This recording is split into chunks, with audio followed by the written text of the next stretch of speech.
And you stop it. You are a white male. Stop it. You are a white male. Your skin is light enough.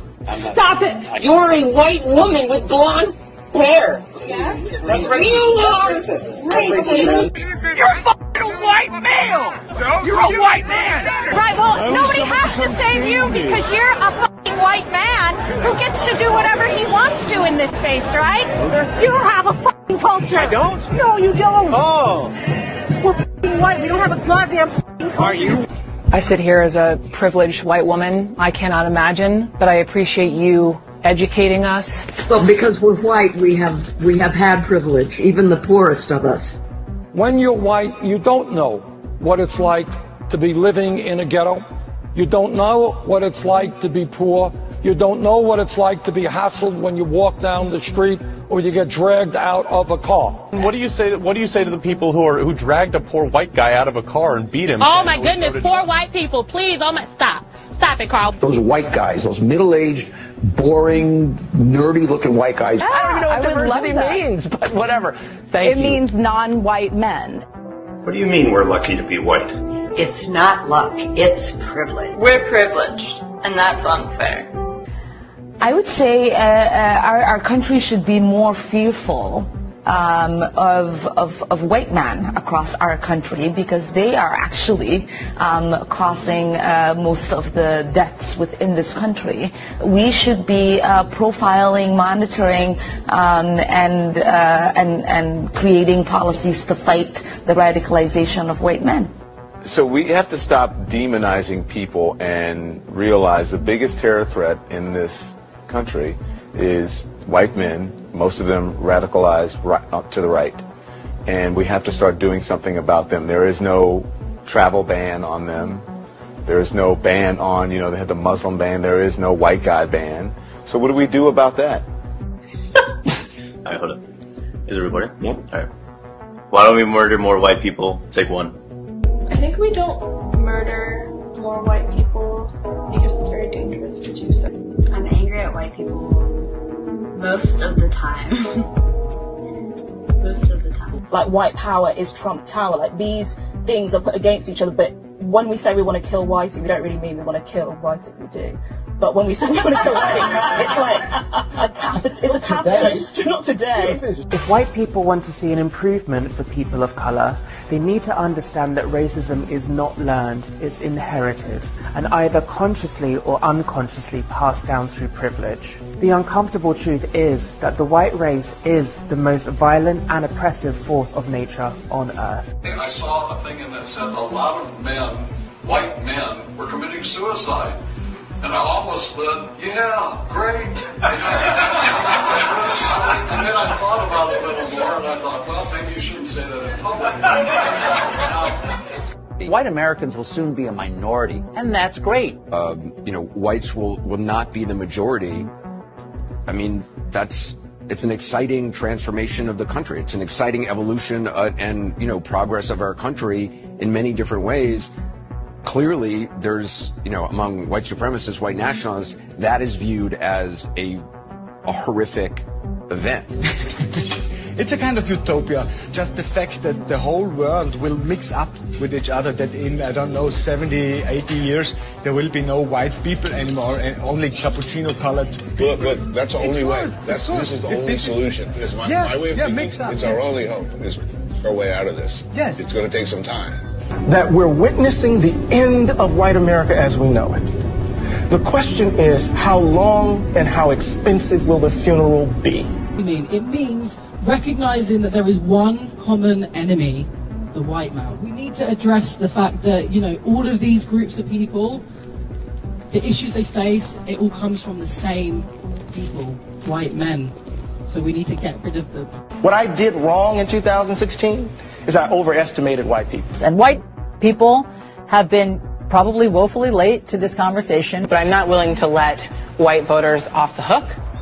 The sweeping vistas stir the soul. Wildlife and waterfalls awaken a sense of wonder. The American wilderness, a playground for old and for young, and overwhelmingly white. The National Park Service says the persistent whiteness of its 419 parks is an existential crisis. It is not the job of black people and ethnic minorities to educate white people on racism that is perpetrated by white people. Right. White folks need to go educate themselves on the racism they perpetrate. White privilege whitewashes racist and inflammatory language as unconscious bias. It perpetuates the bigotry of intolerant white people as ignorant. It's very hard to talk about the issue of race. White people particularly don't know how to do it. I call it white mansplaining. This idea that white people are objective on racism, which is outrageous. We are the least objective. The most dangerous kind of white privilege is to think that we can sit this justice struggle out. In London, the white British population has decreased by 600,000, while the minority population has increased by 1.2 million. So, yes, lads, we're winning. Do you believe that white folks actually care about racial injustice? It doesn't appear that we do. I mean, the status quo of our society is racism, and it's comfortable for white people. Doesn't it seem like some white men are really angry lately? Which is why you're getting pushback from the men in your life for just existing. But it's not you. It's white men. They're a little fragile right now. There are still generations of people, older people, who were born and bred and marinated in it, in that prejudice and racism, and they just have to die. Quel est l'objectif? Ça va faire parler. Et l'objectif, c'est relever le défi du métissage. Défi du métissage que nous adresse le XXIe siècle. Ce n'est pas un choix. C'est une obligation. C'est un impératif. On ne peut pas faire autrement.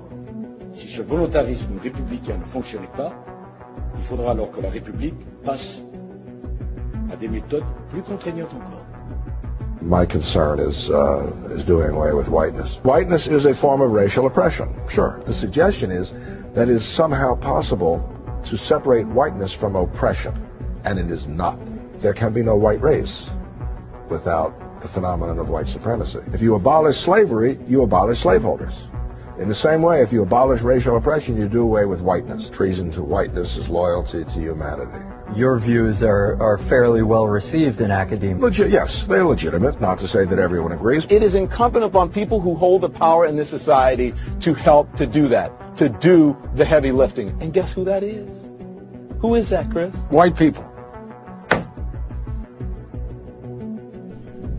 A lot of the real craziness comes, if you like, from rural white Americans who feel that they're losing their country, they're losing ownership of the country. And they're right. I mean, we are becoming more diverse, more multicultural, and they are, in the end, they are not the future. In the end, the power they still have will go away.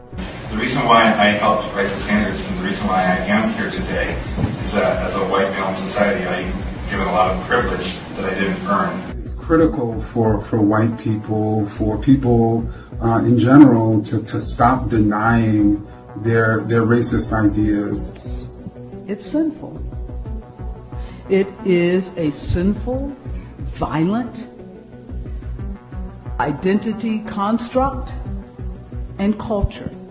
Because first of all, whiteness emerges as a construct always in opposition to that which is not white. That's the way it emerges. You cannot at once be white and Christian. And that means you have to name the ways, you have to call out the demon. You have to name the ways in which you are white. So you have to name the demons. What am I trying to do in my classrooms?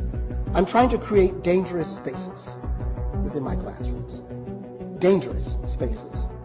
And what does this mean? What we need are critical dangerous spaces where vulnerability, so I'm thinking these are dangerous spaces, where vulnerability and anxiety can be nurtured in white students who find themselves faced with critical questions about race that mark their bodies as problem bodies. How do you mark white bodies as problem bodies and get away with that? Creating moments of trauma are important. Again, etymologically, which means to wound, within the context of classrooms. How do you create trauma? We need forms of trauma that unsettle various meta-narratives that ground and underwrite white privilege and white so-called superiority. This is necessary for white students in order to begin to disarticulate, again, various mythopoetic constructions of whiteness that have reinforced their naturalized place of dominance in the world.